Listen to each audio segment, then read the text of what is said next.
when we get all the way to the finals of the winner's bracket, I actually ended up winning 2-0.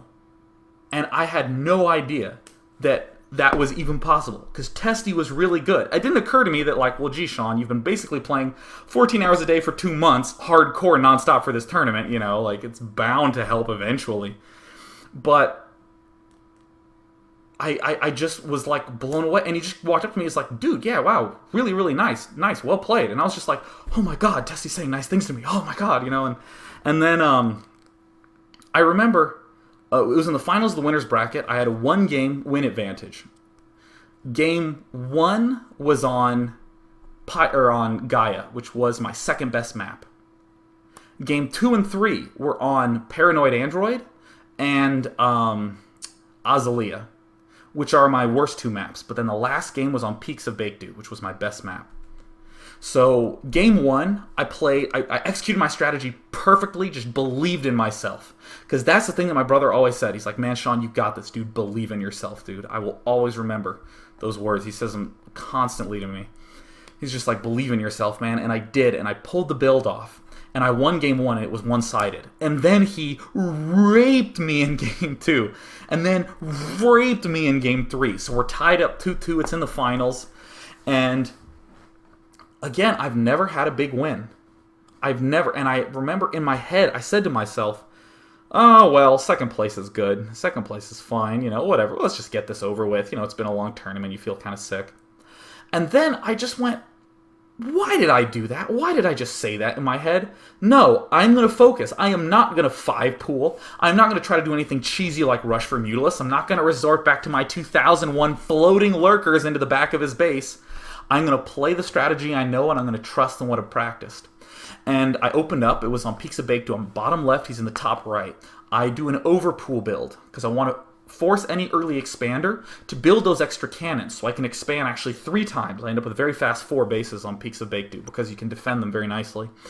And I saw, with my Overlord, that he was actually 2-gate rushing me.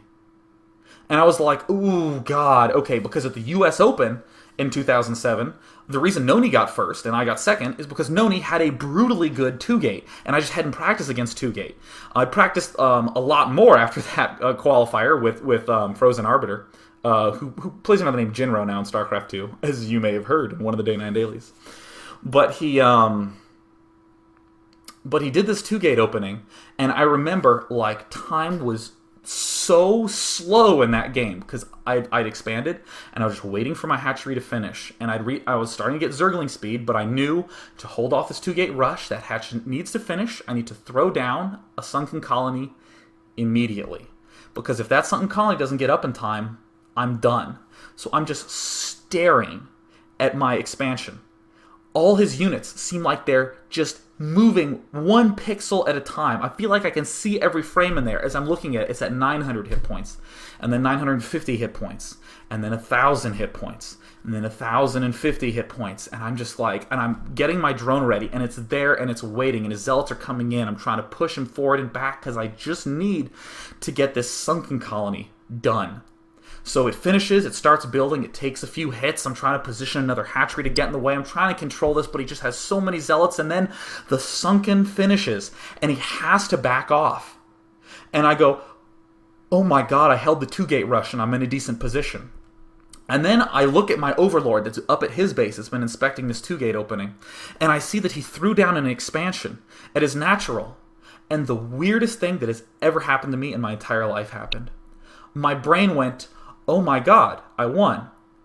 And then I literally stopped consciously playing. It was almost as though I stepped out of myself and I was 2 feet to my right. I could feel myself, it felt like I was looking at myself from behind. And I remember that my brain was totally clear, and my hands were just doing everything, and my eyes were just sort of going around, and I thought, I know exactly how to crush this early expansion right now. And I'm going to do it. And it's going to work. And my hands just did everything from then on. And then I actually won. And that was it. That was it. That was the end of the tournament. It wasn't a qualifier. It wasn't, the intermediate step between the world final. It was just the end of that tournament. And Nick comes over. He's like, hey, man, good games. Well played. And I was just like, Oh my god.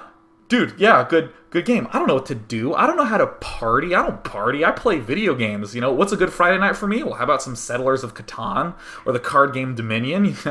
So, like, I'm in Cancun, and I've just won the biggest StarCraft tournament I've ever been to. And I just went back to my hotel room, and I just, like, sat on the bed, and I just, like, didn't know what to do. I was just there, and I was like, oh my god, that's it. Cool. And I watched some stupid Johnny Depp movie. I ate the frozen M&Ms in the fridge. And I remember I just walked along the beach, just by myself and just sitting there. And I was just like, man, I worked really, really hard at something. And it paid off. And the only person who's to blame is me. And I remember my mom actually messaged me on Facebook beforehand, before I even got home. But she messaged me on Facebook. She said, oh my God, Sean, congratulations, I am so proud of you. I know how hard you've been working on this, and I saw the results. I heard that you knocked out Testy twice. How cool of a mom is that, huh? How often does your mom say, yeah, you beat Testy twice in a tournament, and get that, right? What mom knows about the Canadian famous StarCraft players but my mom, right? And my family, who just has been infinitely supportive from start to finish. And what was so funny about that tournament is that, like I said, I'm a very private player. I don't like posting my own replays, especially not replays of me winning, because it feels kind of, snarky. Like, hey, I won a game, and just like putting it up here. Because, if the other guy didn't want me to put it up, I don't want to embarrass him. Maybe he was on his off day. So I very rarely release replays of myself playing on PG Tour or ICCUP. So for that tournament, for the Pan American, all the replays were lost. So I've never gotten a chance to rewatch any of those games. But that's okay, though, because it's always just been a really nice memory. I have this little medal up here. Hell, I can get it. I have StarCraft paraphernalia all around my room. Yep, here it is. Here's my awesome little gold medal. The only gold medal I've ever gotten from a StarCraft tournament. Took me 6 years of WCGs to do that, and 8 years of playing.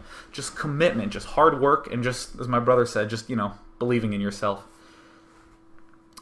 And after that, school was just too much. I mean, 2008, I played in one qualifier and didn't qualify and couldn't go to the finals. 2009, I qualified for the finals but couldn't go again because of school. But you know what? In that period, I've always needed that StarCraft fix. I still watch all the pro matches. Actually, up until recently, actually this hasn't been true for the last 3 or 4 weeks, but up until 3 or 4 weeks ago, I watched every single professional StarCraft match since 2003. Every single one. And I just love the scene. I love Team Liquid, being able to log on there and just chat with a whole bunch of people and post a replay, because you know what? If you have a game with amazing Mutalisk micro, it's so hard sometimes to be able to turn to your roommate and say, dude, there's this hard thing that I pulled off, and I'm really happy.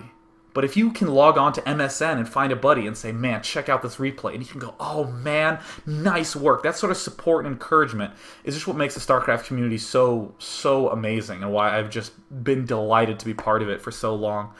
And I even remember, since I focused so much on my life as a player, in college I used to watch the matches, and I would always invite as many people as I could in, and I would try to explain to them everything that was going on in these matches, because I thought they were so cool, and I thought that these professional gamers were so talented, and I was determined to make all of them get it. And it got to the point where people actually did get it. And at Harvey Mudd, which is a school of about, I think it's about 900 now, it's about 850 when I was there as an undergraduate, I started hosting like broadcasts of the MSL and OSL finals, where I would go down to the academic end, to the auditorium. I would rent it out starting at like midnight till like 3 in the morning, and I would send out an email to the entire school trying to get everyone, as many people as I could in there. And I drew of a school of